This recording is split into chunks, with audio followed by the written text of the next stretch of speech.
जय गुरु जी, शुक्राना गुरु जी, अनंतम अनंतम शुक्राना। सभी प्यारी संगत जी को जय गुरु जी। संगत जी, आज का अध्याय बहुत ही प्यारा है, बहुत ही खास है। आप सभी बड़े ही प्रेम पूर्वक शिव महापुराण की अध्याय को श्रवण करें।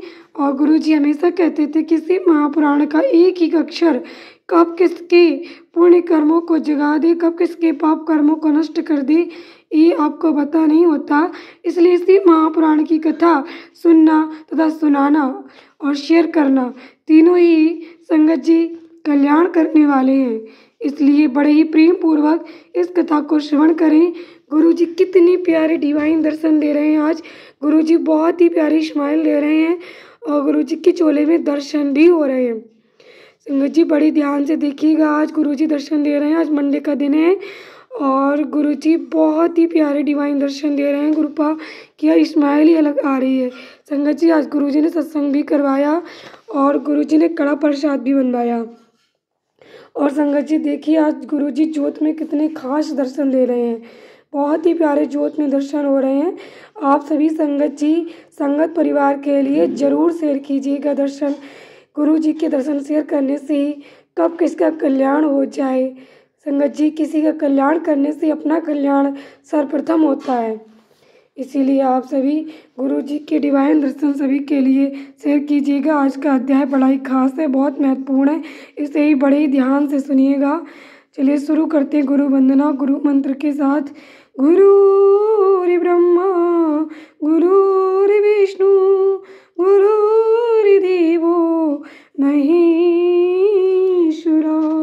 गुरुर् साक्षात् परब्रह्म तस्मै श्री गुरुवे नमः। तस्मै श्री गुरुवे नमः। श्री गुरुचरण दुःखहरण। ओम नमः शिवाय। शिव जी सदा सहाय। ओम नमः शिवाय। गुरु जी सदा सहाय। देवताओं से ब्रह्मा का विष्णु लोक में जाकर अपना दुख निवेदन करना, श्री विष्णु का उन्हें शिव से क्षमा मांगने की अनुमति दे उनको साथ ले कैलाश पर जाना तथा भगवान शिव से मिलना।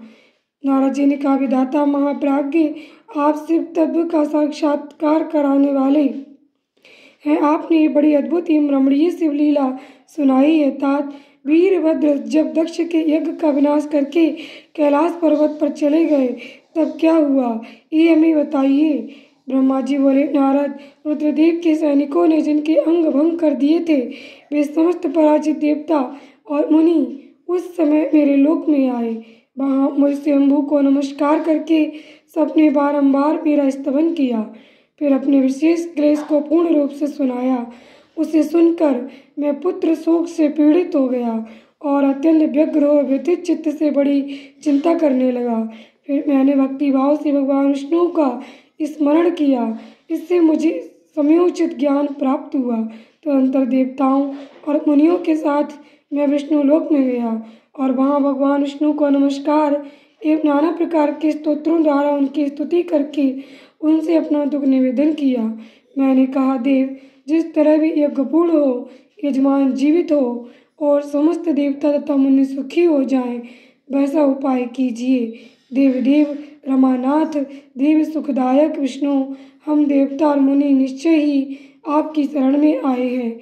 मुझ ब्रह्मा की ये बात सुनकर भगवान लक्ष्मीपति विष्णु, जिनका मन सदा शिव में लगा रहता है और जिनके हृदय में कभी दीनता नहीं आती, शिव का स्मरण करके इस प्रकार बोले। श्री विष्णु ने कहा, देवताओं, परम समर्थ तेजस्वी पुरुष से कोई अपराध बन जाए तो भी उसके बदले में अपराध करने वाले मनुष्य के लिए वह अपराध मंगलकारी नहीं हो सकता।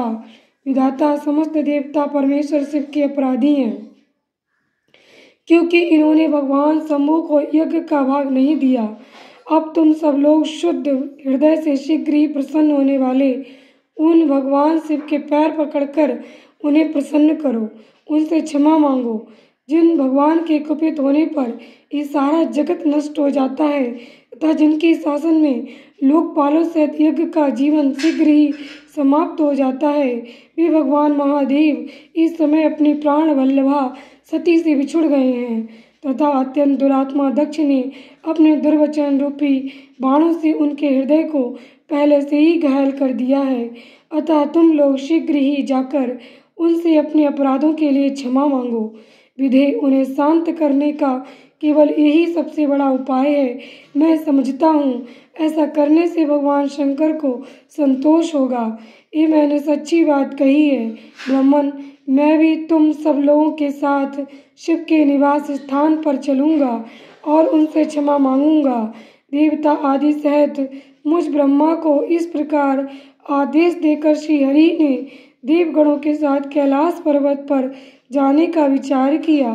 तदनंतर देवता मुनि और प्रजापति आदि जिनके स्वरूप ही हैं, वे श्री हरि उन सबको साथ ले अपने वैकुंठ धाम से भगवान शिव के शुभ निवास गिरिश्रेष्ठ कैलाश को गए। कैलाश भगवान शिव को सदा ही अत्यंत प्रिय है। मनुष्य से भिन्न किंकर अप्सराएं और योग सिद्ध महात्मा पुरुष उसका भलीभांति सेवन करते हैं तथा वह पर्वत बहुत ही ऊंचा है।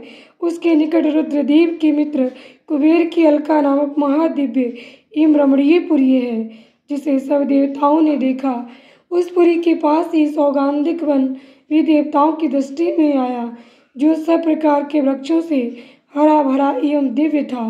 उसके भीतर सर्वत्र सुगंध फैलाने वाले सौगंधिक नामक कमल खिले हुए थे। उसके बाहरी भाग में नंदा और अलकनंदा ये दो अत्यंत पावन दिव्य सरिताएं बहती हैं, जो दर्शन मात्र से प्राणियों के पाप हर लेती हैं। यक्षराज कुबेर की अलकापुरी और सौगंधिक वन को पीछे छोड़कर आगे बढ़ते हुए देवताओं ने थोड़ी ही दूर पर शंकर जी के वट वृक्ष को देखा। उसने चारों ओर अपनी अविचल छाया फैला रखी थी। वह वृक्ष 100 योजन ऊंचा था। उसकी शाखाएं 75 योजन तक फैली हुई थीं। उस पर कोई घोंसला नहीं था और ग्रीष्म का ताप तो उससे सदा दूर ही रहता था। बड़े पुण्यात्मा पुरुषों को ही उसका दर्शन हो सकता है। वह परम रमणीय और अत्यंत पावन है। वह दिव्य वृक्ष भगवान शंभु का योग स्थल है। योगियों के द्वारा सेव्य और परम उत्तम है। मुमुक्षुओं के आश्रयभूत उस महायोग में वट वृक्ष के नीचे विष्णु आदि सब देवताओं ने भगवान शंकर को विराजमान देखा।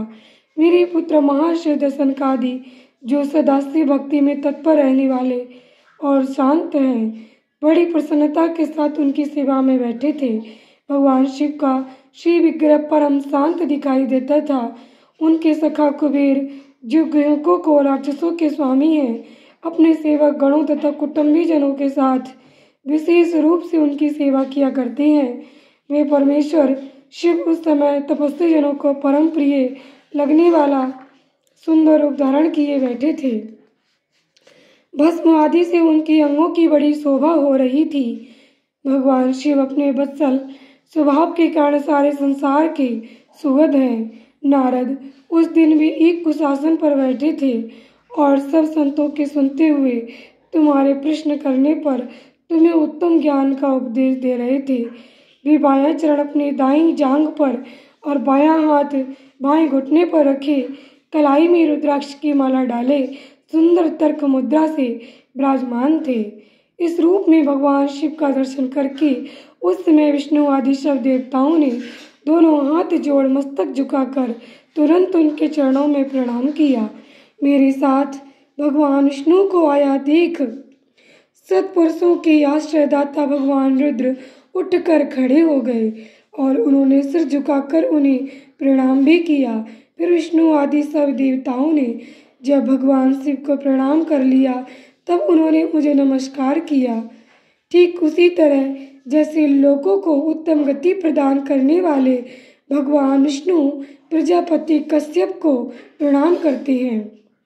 तत्पश्चात देवताओं, सिद्धों, गणाधीशों और महर्षियों से नमस्कृत तथा स्वयं भी श्री विष्णु को एवं मुझको नमस्कार करने वाले भगवान शिव से श्री हरि ने आदरपूर्वक वार्तालाप आरंभ किया।